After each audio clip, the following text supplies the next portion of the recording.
Okay, let's talk about something in the workplace that's so common it has its own, well, slightly infamous acronym CYA. It's a behavior we've all seen, maybe we've even done it ourselves. But what we're going to see is that new research shows it has an absolutely staggering hidden cost. Yep, cover your ass. We all know what it means, right? It's that gut instinct to protect yourself, to pick the safe option, even when you know deep down it's not the best move for your team or the company. And while it might feel like a small personal act of survival, when that thinking becomes part of a company's DNA, the consequences can be, well, they can be huge. All right, so let's really dig in here. What are we actually talking about when we say this? What does this behavior look like out there in the real world? Of course, academics have a more formal name for it: defensive decision making. The research basically defines it like this: it's when you're at a crossroads and you intentionally choose the second best option. Why? Not because it's good for the business, but because it's safer for you. The key thing here is that it's all driven by a fear of getting blamed if things go sideways. And look, this isn't just some theory in a textbook. If you want a massive, real-world example, look no further than the Wells Fargo account fraud scandal. It is a textbook case of defensive decision-making blowing up on an epic scale. So what really went down there? Well, employees were under this absolutely crushing pressure to hit insane sales targets. The fear of getting fired, of being punished, it was so real that their focus completely shifted. It wasn't about helping customers anymore, it was about personal survival. So, to protect themselves, thousands of them made a defensive choice. They created millions of fake accounts. It was a massive collective act of CYA, and it cost the company its reputation, and over $3 billion. Okay, so Wells Fargo is a pretty extreme case, for sure. But it shines a big, bright light on a much wider problem. So, just how much is this culture of fear really costing businesses everywhere? Let's talk numbers. So the researchers went out and surveyed managers, and what they found is kind of nuts. They estimate that for their colleagues, more than a third, a full 36% of their most important decisions are defensive. Just let that sink in for a second. In over a third of the really critical moments that define a company's future, people are actively choosing to play it safe for themselves instead of going for the best possible outcome. And every single one of those defensive decisions, it has a price tag. On average, that safer second best choice results in about a 30% loss of potential value compared to what could have been. You know, that's the cost of the great idea that never gets off the ground, the innovation that's too scary to try, or the problem that never really gets solved. Now, here is where it gets really wild. When you put those two numbers together, the math is just staggering. Researchers calculated that for every 1 billion euros in revenue, a company is losing an estimated 108 million. Just gone. It's like a hidden tax on fear, paid for with wasted potential. So if fear is the disease, then what's the cure? Well, the research points to a really powerful two-part solution. And it's all about fundamentally changing the whole environment where these decisions get made. The idea is to go right after the root causes. To fight a culture of fear, you need to build what's called psychological safety.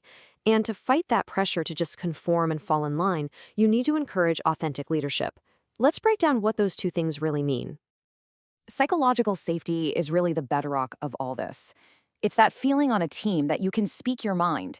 You can throw out a crazy idea. You can admit you made a mistake. You can even challenge the way things are done. And you know you're not going to be embarrassed or punished for it. When you have that, you take away the main reason for making defensive decisions in the first place, that fear of personal fallout. The second part of the puzzle is authentic leadership. We're talking about leaders who actually model the behavior you want to see. They're self-aware, they actually listen to different points of view, they operate from a solid moral compass, and they're just open and honest with their people. That kind of leadership builds a ton of trust, and that makes it safe for everyone else to be open too. So this all sounds pretty solid, right? Build safety, be authentic, problem solved. But here's where the story takes a turn, because it's a lot more complex than that. What if for some leaders, the very act of being authentic is the riskiest thing they could possibly do? And this brings us to some newer, really important research that asks a tough question. What does it really mean to be an authentic leader if you're part of a marginalized group? You see, for leaders from some communities, like the LGBT leaders in this study, that simple advice to just be yourself is, well, it's not simple at all. For them, authenticity isn't just about being honest. It's a constant, high-stakes negotiation. It's managing your identity, figuring out what to share, and dealing with the very real risk of prejudice or pressure to act like a more traditional leader. So ironically, the very solution we just talked about can feel like a whole new threat. For these leaders, authenticity is a true double-edged sword. On the one hand, it's a huge source of strength. It's a way to understand yourself, to own your skills, and to be a powerful role model for others. But on the other hand, it comes with these incredible challenges, deep internal struggles, the constant pressure to fit in, and the sheer emotional exhaustion of navigating all of it, all while you're just trying to lead your team. This quote from the study really brings it all to life. A manager named Robin talked about the pressure in a very male-dominated industry to act like a tough guy. He says, "I really struggled with that, to run against my authenticity." And that's the cost right there.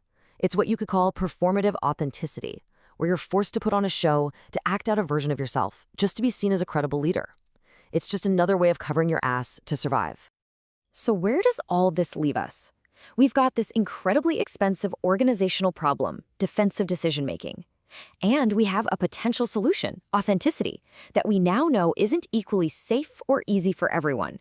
So how do we put all these pieces together to actually build a better workplace? Well, the crucial takeaway is this. You can't just fix the system without understanding the people living inside it. A real solution has to do both. It has to fix the big picture culture, and it has to understand the specific day-to-day experience of every single person, especially those who have to fight harder just to be seen and heard. So that leads us to a more complete two-part strategy. First, you have to fix the system. Do the hard work of building real psychological safety and promoting authentic leadership to cut down on the fear that drives all this. But second, and this is just as important, you have to support the people. This means recognizing that being authentic isn't the same journey for everyone. It means creating a place where marginalized leaders aren't just told to be themselves, they're actively and intentionally supported in doing so. And all of this leaves us with one final, big question to think about. The whole cover your ass problem really starts when being safe and being successful feel like two totally different things.